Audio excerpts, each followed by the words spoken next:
Always tracking, always alerting. Here's your Storm Track 15 weather.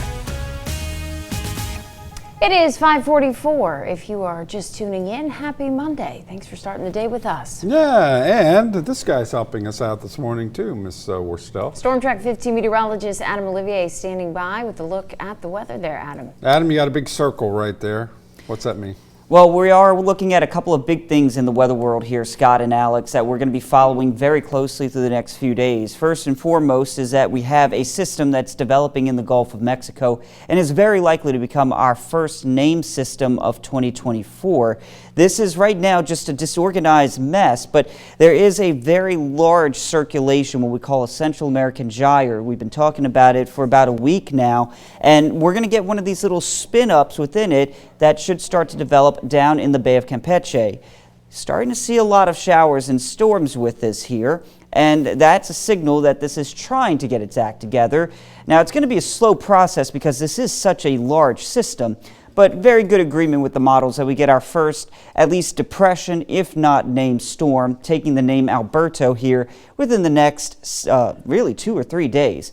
60% chance of development here through the next 2 days. Next 7, though, shows that we have a 70% chance of development, and these numbers are likely to go higher in the days ahead. Now, you can see a general northward track with this as it gets closer to the Texas coast, so it's likely to then take a big pivot to the west. But regardless of where that center of circulation goes, we're still going to get some impacts from this, and we're already feeling that here in Acadiana today. Pockets of heavier rain developing across the area. We have this batch that's kind of just set up in southern Jeff Davis Parish over into Acadia Parish. You can see a lot of lightning and thunder if you're in Lake Arthur. This is gradually working its way northward towards Jennings. That should approach you within the next 20 minutes or so.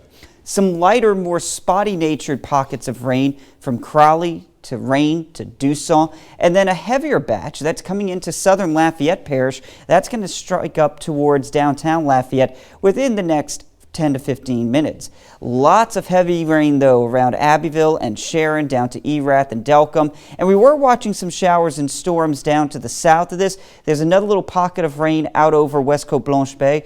But outside of that, we are going to be looking for some coastal flooding. So there's rain. There's some breezy conditions and likely going to be some higher than normal tides, at least 1.5 to 3 feet here in southern Vermilion Parish as well as Cameron Parish. Out to the east, up to 2 feet above normal tide expected for Iberia and St. Mary, that's south of Highway 90. Locally, we are going to see these pop-up showers and storms throughout the day today. Now, there's going to be plenty of breaks, but when they do pop up, they're going to produce a lot of heavy rain in a very short amount of time. And you can see our model picking up that this evening looks to be prime time for those heavier pockets of rain.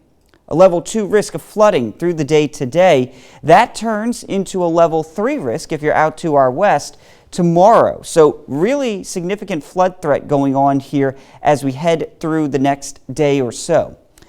Dog walking forecast, not great, so unfortunately, Harper, you're going to have to find some time to fit in between these showers and storms all day long. Not really a good time to go out for the dog walk. We're going to have puddles. We're going to have a lot of wet weather, possibly a lot of lightning and thunder, but this holds our temperatures in the 80s for daytime highs today, tomorrow, and even Wednesday, before finally we start to see an end to these showers and storms, which means we once again get hot towards the weekend with mid-90s showing up. Okay, well, Adam, a lot to talk about, like you said, and a lot to keep an eye on, so we'll continue to check in.